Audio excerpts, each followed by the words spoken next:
Power TANGEDCO Tamil Nadu மின்சார இது வாங்கினது எவ்வளோ? 453 கோடி ரூபாய் ஒரு யூனிட் பவர் கூட வாங்காமல் கொடுக்க வேண்டியதானது.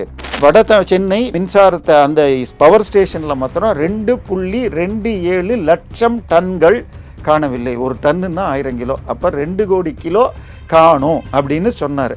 அப்போ அது என்னாச்சு? இதே மாதிரி 2015 இப்போ 28 காலத்தில் 6000 10,000 கோடிக்கு குறைவான எரிசக்தி உள்ள கரியை அதிக எரிசக்தி கரி அப்படின்னு சொல்லி அதானி மட்டுமே 3000 கோடி லாபம் சம்பாதித்திருக்கிறார். ஆனால் செலவும் 58,000 கோடிக்கு ஏற்றிருக்காங்க. அப்படின்னு சொன்னால் அந்த பீரியடில் புதுசாக பவர் பிளான்ட் போடலை, புதுசாக டிரான்ஸ்ஃபார்மர் போடலை, சப்ஸ்டேஷன் பெருசாக போடலை. இதெல்லாம் எங்கே போகுதுன்னு சொன்னால் பவர் பர்ச்சேஸ் அக்ரிமெண்ட். அதாவது புதுசாக ஒரு தனியார் ஃபேக்ட்ரி போடுறாங்க, நாங்கள் 500 மெகாவாட் 1000 மெகாவாட் போடுறோன்னா அதில் நாங்கள் வாங்கிக்கிறோம் அப்படின்னு போடுறப்ப சந்தை விலையை விட அதிகமாக விண்மில்லாம் கலராக அடித்து வச்சுருந்தாங்க. இது பச்சை கலரில் ஏதோ ஒரு பெயிண்ட் அடிச்சிருந்தாங்க, இன்னொன்றில் நீல கலர், இன்னொன்றில் வேறு கலர். என்ன சார் இது, என்ன சார் கொடி கட்சி இது மாதிரி இல்லை சார். இந்த பச்சை கலர் இருக்கிறதெல்லாம் காலையில் 6லேருந்து 12 வரைக்கும் தயாரிக்கிற கரண்ட்டை மெட்ராஸ்க்கு அனுப்புவோம். அதுக்கப்புறம் அது தயாரித்தாலும் அனுப்ப முடியாது. ஏன்னா ஒவ்வொரு கம்பெனிக்காரனுக்கும் பில்லு வரணும். ஏன்னா இது ஒரு கம்பெனிக்காரன் போட்டிருப்பான் அது. ஸோ இந்த நீல கலர் இருக்கிறதெல்லாம் உங்களுக்கு மத்தியானம் காலையில் 10லேருந்து மத்தியானம் 4, இது சாயந்தரம் 3லேருந்து 10 நைட்டு காற்று இருக்காது. இந்த மாதிரி கொடுக்குறேன். ஏன்னா தூத்துக்குடியிலேருந்து இங்கே கொண்டு வர்றதுக்கு கிரிட்டு கிடையாது. அன்றைக்கி இருந்தது 220. அந்த டிரான்ஸ்ஃபார்மருக்கு ஒரே ரேட்டு, பைசா வித்தியாசம் இல்லாமல் 33 கம்பெனியும் ஒரே ரேட்டை போட்டு மார்க்கெட் ரேட்டை விட டபுள் ரேட். ஸோ வாங்கும் பொருட்களின் விலை அதிகம், கரியின் இது அதிகம்.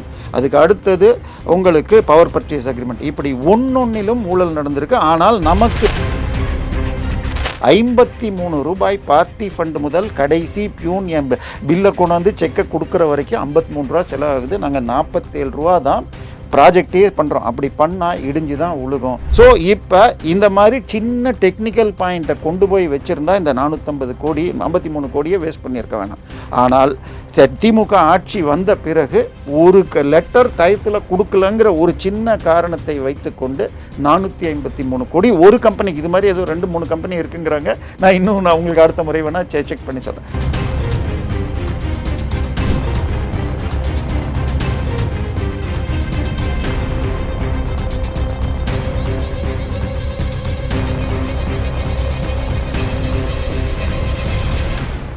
ரியல் ஒன் உறவுகளே, நடுநிலையோடு பொறுப்புடன் செய்திகளை வழங்கி பல லட்சக்கணக்கான மக்களின் நம்பிக்கையை பெற்ற நமது சேனல் வளர்ச்சிக்கு உங்கள் ஆதரவு தேவை. இந்த ஊடக பயணம் தொடர்ந்து வலுப்பெற திரையில் தெரியும் QR கோட் ஸ்கேன் செய்தோ அல்லது டிஸ்கிரிப்ஷனில் உள்ள வங்கி விவரங்கள் மூலம் உங்களால் முடிந்த அளவு சப்போர்ட் செய்யுங்கள். உங்கள் ஒவ்வொரு ஆதரவும் நமது குரலை இன்னும் பல லட்சம் பேரிடம் கொண்டு செல்ல உதவும். ரியல் ஒன் நேயர்களுக்கு வணக்கம். இன்று நம்மளுடைய நேர்காணலுக்கு அரசியல் விமர்சகரான திரு தேவப்பிரியா அவர்கள் இணைஞ்சிருக்காங்க. சார் வணக்கம். வணக்கம்.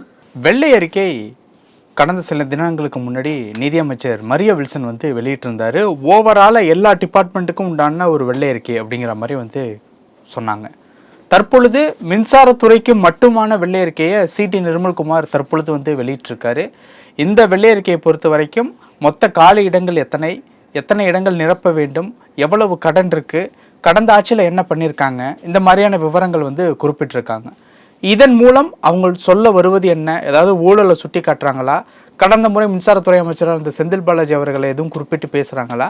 என்ன சொல்ல வராங்க? இல்லை, ஒரே ஒரு வித்தியாசம். அந்த வெள்ளை அறிக்கை திரு மரிய வில்சன் கொடுத்தது 5 வருஷத்துக்கு மாத்திரம்தான். திமுக ஆட்சி வந்த பிறகு 21 to 26 இதில் கிட்டத்தட்ட 2001 முதல் 2026 காலம் மொத்தமாக காட்டுறாங்க. 25 வருஷத்தை காட்டுறாங்க. ஸோ அப்போ ஒரு வருஷத்துக்கு 30,000 கோடி டர்ன் ஓவர் ஆச்சுன்னா இன்னைக்கு 1.5 லட்சம் கோடிக்கு மேலே டர்ன் ஓவர் ஆகுது. ஆனால் அதாவது டர்ன் ஓவர்னால் வேறு எதுவும் கிடையாது, இபி கட்டுறது. கிட்டத்தட்ட வீடுகள் மட்டும் தமிழகத்தில் 2.47 கோடி கனெக்ஷன்ஸ் இருக்குது. இன்னொரு 10 லட்சம் இது இருக்கு, 10 லட்சம் கனெக்ஷன்ஸு கமர்ஷியல் இண்டஸ்ட்ரியல் இருக்குன்னு வச்சுக்கோங்க. இந்த 2.47 உங்களுக்கு 200 யூனிட் கீழே வருது 1 கோடின்னு வச்சுக்கோங்க. ஒரு பேச்சுக்கு ஒரு மாதத்துக்கு 100 யூனிட் கீழே யூஸ் பண்ணுறதுங்கிறது ஒரு கோடி. மிச்சம் இருக்கிற 1.5 கோடி ப்ளஸ் 10 லட்சம் இவங்க அதாவது 2021 இது படியே உங்களுக்கு 65,000 கோடியோ என்னமோ அதுக்கு முன்னாடி இருந்துச்சு. இவங்க வந்த பிறகு இதை ரேட்டு ஸ்லாபை மாற்றினதில் அப்படியே 58,000 கோடி அடிஷ்னலாக வந்திருக்கு. கிட்டத்தட்ட 65,000ங்கிறது 1.20 மாறுகிறது. ஆனால் செலவும் 58,000 கோடிக்கு ஏற்றிருக்காங்க. அப்படின்னு சொன்னால் அந்த பீரியடில் புதுசாக பவர் பிளான்ட் போடலை, புதுசாக டிரான்ஸ்ஃபார்மர் போடலை, சப்ஸ்டேஷன் பெருசாக போடலை. இதெல்லாம் எங்கே போகுதுன்னு சொன்னால் பவர் பர்ச்சேஸ் அக்ரிமெண்ட். அதாவது புதுசாக ஒரு தனியார் ஃபேக்ட்ரி போடுறாங்க, நாங்கள் 500 மெகாவாட் 1000 மெகாவாட் போடுறோன்னா அதில் நாங்கள் வாங்கிக்கிறோம் அப்படின்னு போடுறப்ப சந்தை விலையை விட அதிகமாக வாங்கிறது. இதில் இன்னொன்று, இப்போ நம்மளுடைய சராசரி தேவை சென்னையை தமிழ்நாட்டை பொறுத்த வரைக்கும் டே டயத்தில் நமக்கு சாதாரணமான தேவை ஒரு 15,000லேருந்து 18,000. ஆனால் சாயந்தரம் 6லேருந்து 11 மணி வரை கிட்டத்தட்ட 22,000க்கு போகும். ஆனால் நம்மக்கிட்ட இருக்கிற சோலார் அண்டு விண்டு மில் மாத்திரம் எடுத்துக்கிட்டாலே 45,000 மெகாவாட். ஆனால் சோலார் விண்மில்லை பொறுத்த வரைக்கும் சோலார் காலையில் 8லேருந்து சாயந்தரம் 7 மணி 6 மணி வரைக்கும் தான் தரும். அதுவும் பெரிய வெயில் இல்லாமல் இருக்கணும், நிழலில் இருந்தால் வராது, சோலாரில் வராது. ஸோ அது தெற்கை பார்த்து ஃபிக்ஸ் பண்ணணும், நிழல் விராத பகுதிகள்னு வைப்பாங்க. விண்மில்லை பொறுத்த வரைக்கும் ஒரு 3 மாதத்துக்கு சுத்தமாக ப்ரொடியூஸ் பண்ணாது, ஒரு 4-5 மாதத்துக்கு நிறைய இருக்கும், ஒரு 3 மாதத்துக்கு குறைவாக இருக்கும். ஸோ எஃபிஷியன்சி 40% தான் வரும். இதையெல்லாம் தாண்டி 2006-11 நமக்கு இருக்கிற அமைச்சருக்கு, அதாவது மது விலக்குத்துறைன்னு சொல்லுவாங்க சார். 2 துறை நம்ம எடுத்துக்கிட்டால், ஒரு துறைக்கு பேர் மின்சாரத்துறை, இன்னொரு துறைக்கு பேர் மது விலக்குத்துறை. மது விலக்குத்துறை அமைச்சருடைய வேலை சாராயம் விற்கணும்.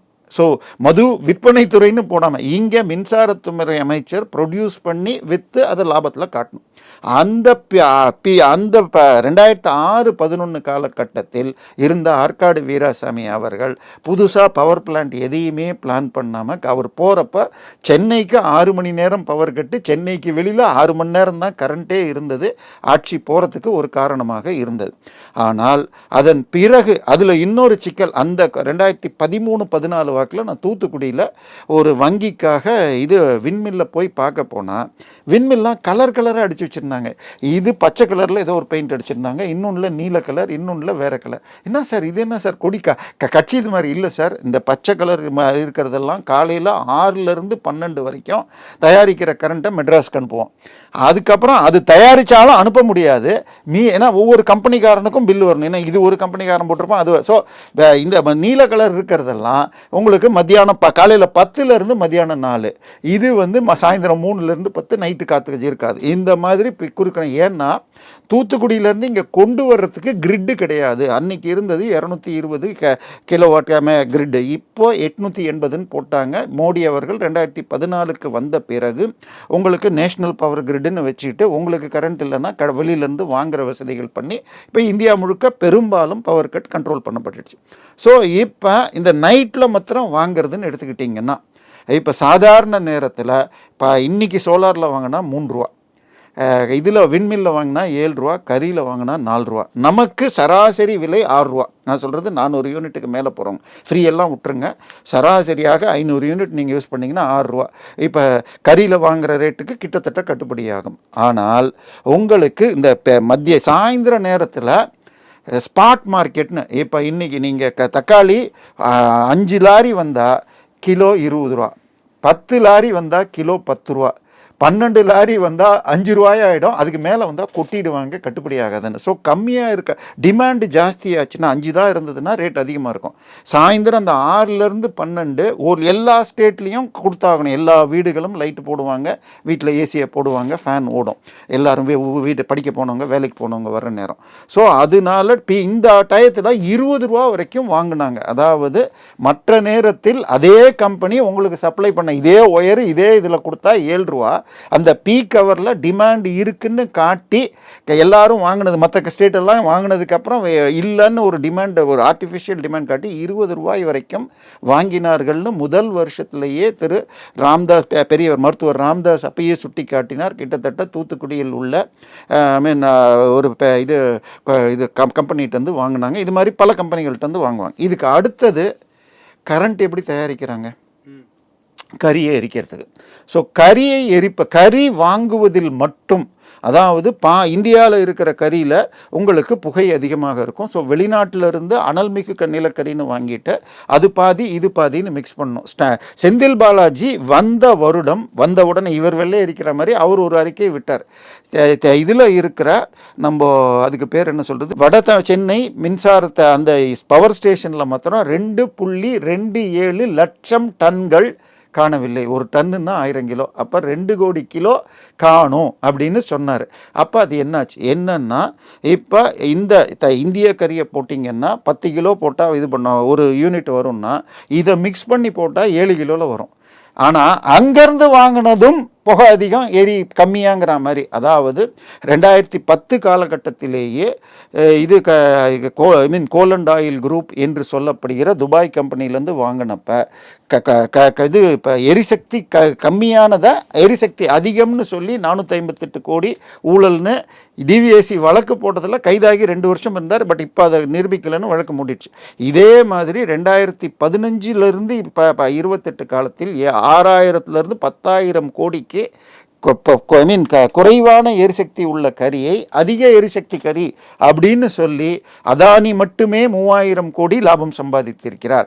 அவர் எந்த கப்பலில் அங்கே ஏற்றுனது, ஒரு பேச்சுக்கு ஒரு கப்பலில் இருக்கிற ஒரு டன்னு இது $30,000 அப்படின்னு 30 இல்லை 1 கிலோ இது 10 கிலோ இல்லை ஒரு குவிண்டால் $33 அங்கே வாங்கிட்டு இங்கே $90 விற்கிறார். சரியா? இங்கே அவங்க கொடுக்குற சர்டிஃபிகேட் 4800 கிலோ கேலரி. அதே கப்பல் இங்கே 6000 கிலோ கேலரின்னு சொல்லி வித்திருக்கார். இது வந்த கப்பல் பில் ஆஃப் லேடன் அங்கே ஏற்றுனது எல்லா காப்பியும் எடுத்து அரப்போர் ஜெயராமன் கொடுத்துருக்காரு. அதானி மாத்திரம் 3000, மற்றவர்கள் இன்னொரு 5000 கோடிக்கு மேலே இருக்குது. இது மாதிரி இதெல்லாம் விடுங்க சார். இப்போ நீங்கள் போய் சட்டை வாங்கணும்னு போகிறீங்க. எவ்வளோ சட்டை? இது இந்த கம்பெனி 300 ரூபா, இது பீட்டர் இங்கிலாந்து 500 ரூபா. சரியா? இப்போ சட்டையே நீங்கள் வாங்காமல் வந்தால் உங்களுக்கு பில்லு போட முடியுமா? பவர் டான்ஜெட்கோ தமிழ்நாடு மின்சார இது வாங்கினது எவ்வளோ? 453 கோடி ரூபாய் ஒரு யூனிட் பவர் கூட வாங்காமல் கொடுக்க வேண்டியதானது. என்னன்னா பிபிஎன் லிமிடெட் அப்படின்னு ஒரு கம்பெனி நாகப்பட்டினத்தில் நாப்தாவை வைத்து பவர் தயாரிக்கணும். இப்போ இவங்கள்ட்ட பவர் பர்ச்சேஸ் அக்ரிமெண்ட் போடுறப்ப கம்பெனி கட்டுறதுக்குள்ள செலவு, அதுக்கு ஒரு ரேட்டு, ஒரு யூனிட் 8 ரூபான்னு வாங்குறீங்கன்னு அக்ரிமெண்ட்டுன்னு வச்சுங்க. அதில் 5 ரூபா building cost, land cost, factory cost, மீதி நாப்தா எவ்வளோக்கு வாங்குறாங்க ப்ரொடக்ஷன் காஸ்ட்டு. ஆனால் இந்த ஃபிக்ஸட் காஸ்ட்டை கொடுத்தே ஆகணும்னு அவன் வழக்கு போடுறான். சரியா? இவங்க 1997 2016 வரைக்கும் 20 வருஷம் அக்ரிமெண்ட் போட்டு வாங்கி கொடுத்துட்டாங்க.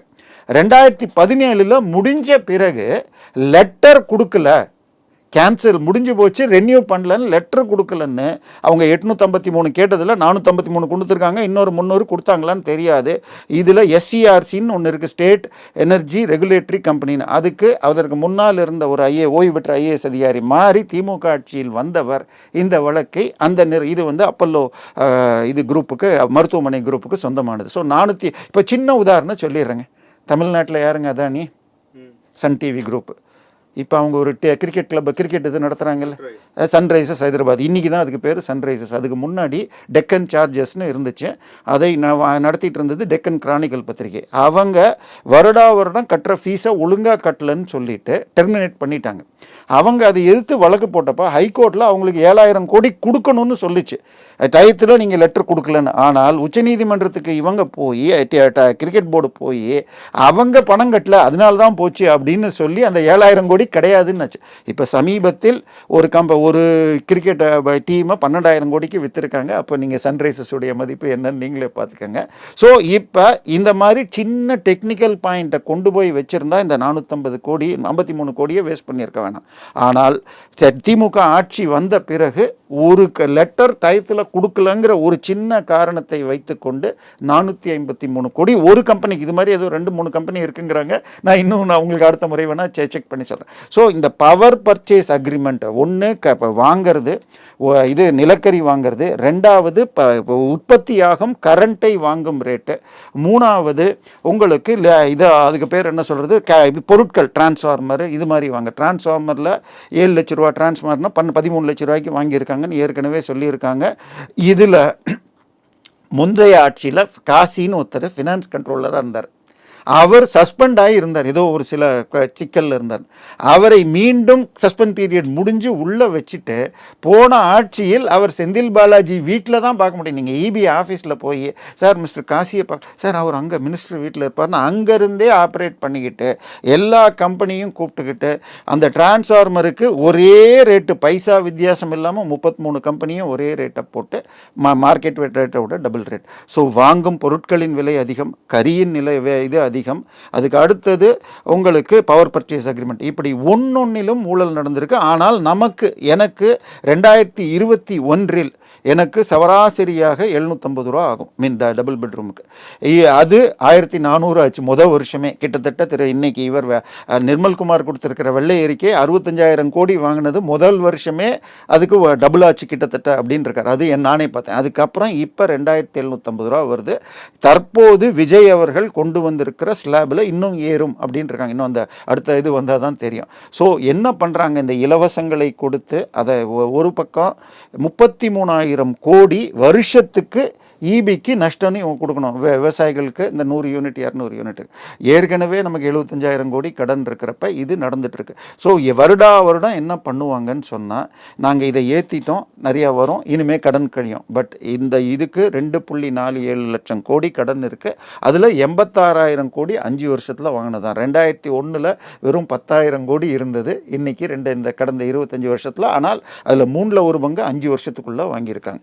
ஸோ இப்போ ஏன்னா முந்தா நேற்றுக்கு ஹிந்துவில் ஒன்று போட்டிருந்தாங்க, தமிழ்நாட்டில் 1 ரூபா வருமானம் வந்தால் 28 பைசா வட்டிக்கே கொடுக்குறோன்னாரு. இதே கேரளாவில் 33 பைசா கொடுக்குறாங்க சிபிஎம் ஆட்சியில். ஆனால் பட்ஜெட்டை போட்டப்புறம் அதில் சொன்ன மாதிரி அதை அடைக்கிற வழி எதுவும் இல்லைன்றாங்க.